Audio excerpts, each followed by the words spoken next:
Tomorrow morning, at exactly 8:03, gravity disappears. Not weakens, not glitches, not turns off slowly. It simply stops.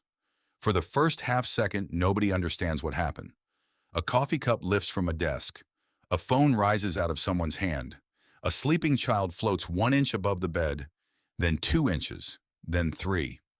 Across the planet, everything that was being held down is suddenly free. People do not fly upward because something is pushing them. They float because the floor is no longer pulling them back. At first, it almost looks beautiful. Blankets drift like clouds. Rain hangs in the air. Ocean waves freeze into impossible shapes. A million breakfast tables become slow explosions of cereal, spoons, milk, and confused shouting. But beauty lasts about 5 seconds. Then the world remembers how fast it was already moving. Earth is spinning. At the equator, the ground was carrying people east at over 1,000 miles per hour. Gravity was the invisible hand keeping everything attached to that spinning surface. Without it, attachment ends. The first disaster is not falling. It is separation. The floor no longer feels like home. Streets drift from tires. Beds leave bodies. Elevators become metal boxes full of floating panic. In every city, people reach for walls, tables, door frames, anything solid. But solid things are floating too. In a small apartment, a mother wakes to the sound of her son laughing. He is floating above his bed, still half asleep, reaching for the ceiling like it is a game. She pushes herself through the room and grabs his ankle. For 1 second, he smiles at her. Then the window cracks under pressure from objects drifting through the room. The air begins to move the wrong way. She pulls him close, not because she can save the world, but because holding him is the only law left. Gravity never pulled us down. It held the world together. Within 1 minute, the atmosphere begins to betray us. Air was never sitting politely around Earth.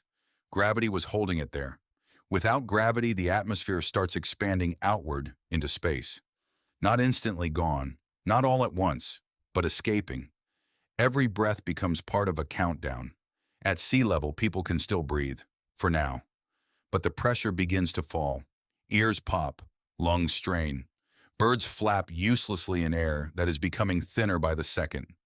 Clouds stretch upward like smoke leaving a dying fire. Then the oceans rise. Not waves, not tides. The oceans themselves.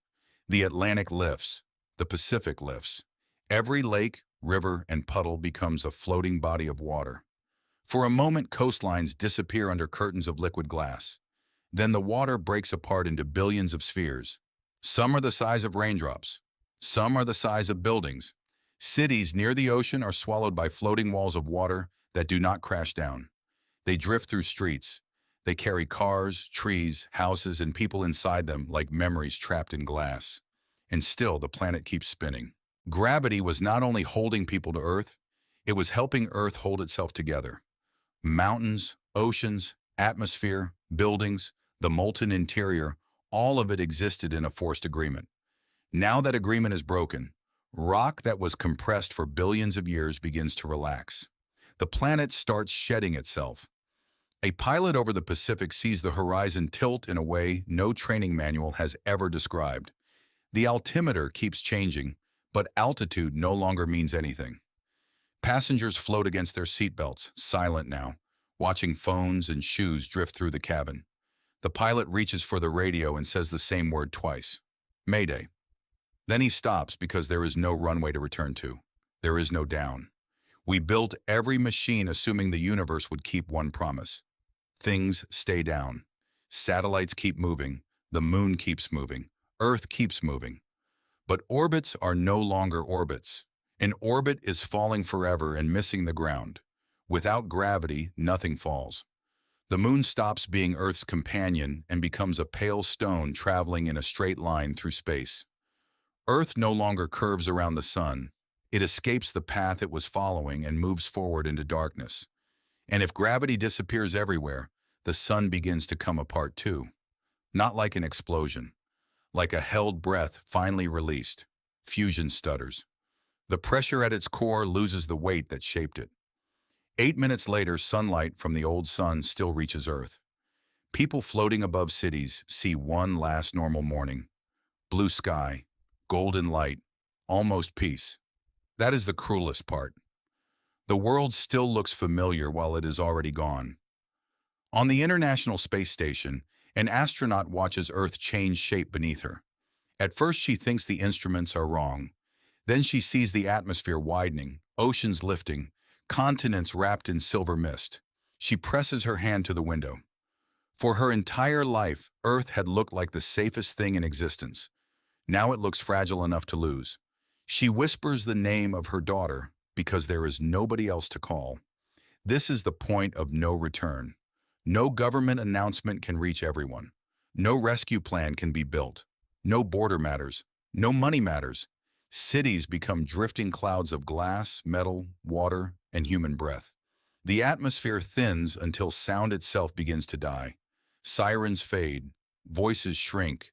The world becomes quiet, not because panic is over, but because air can no longer carry it. Civilization does not end with fire. It ends with silence. Inside homes, people discover that shelter needs gravity. A chair only works because gravity makes sitting possible. A bed only works because gravity makes rest possible. A house only works because gravity tells every object where it belongs. Without gravity, civilization becomes a cloud. The rich cannot buy weight. The strong cannot hold the ground. Every human invention assumed one thing. The world would hold still long enough for us to live on it. But the human body was built for gravity too. Blood shifts toward the head. Faces swell. Vision blurs. The inner ear loses its truth. Bones and muscles, built for a lifetime of standing, suddenly have no argument left to make. People do not just lose the earth. They lose the feeling of being located inside themselves. And in the middle of this impossible ending, humanity finally understands what gravity was. Not a prison, not a weight, not the enemy of flight. It was the promise that things could return.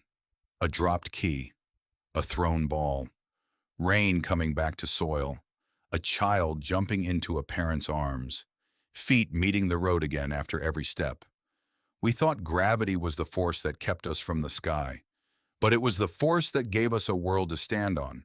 Some things feel heavy because they are holding us together. Some limits are not cages, they are anchors. So if gravity disappeared tomorrow, the tragedy would not be that humans floated. It would be that everything we loved finally let go. And maybe the last thing we would understand is this: gravity was not what kept us down. Gravity was what brought us home.